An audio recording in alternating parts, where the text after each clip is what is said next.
केलं हे मी त्या ठिकाणी सांगितलं।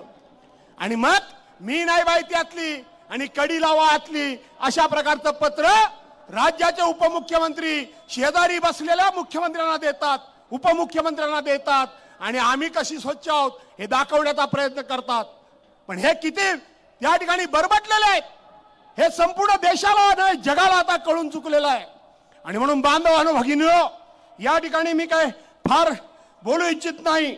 मला माहित नाही विनायक राऊतांनी मला किती वेळ दिलाय, खुणवत आहेत आणि म्हणून फार काय बोलू इच्छित नाही।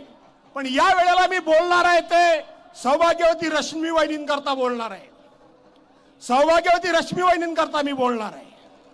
मला माहित नाही उद्धव साहेबांना ते आवडेल की नाही आवडेल। मला सकाळपासून पत्रकार प्रश्न विचारत होते की तेजस ठाकरे काल पूजेला बसले होते, ते आता राजकारणात उतरणार की नाही उतरणार, त्या प्रश्नाला मी उत्तर दिलं नाही।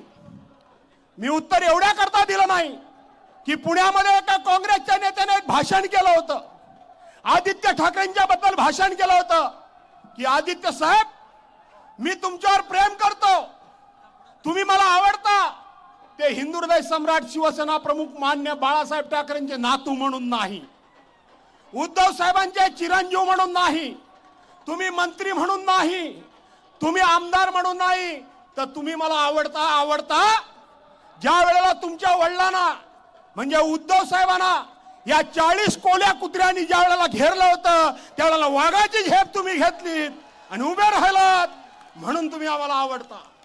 हे आदित्य साहेबांना एका काँग्रेसच्या नेत्यानं सांगितलं।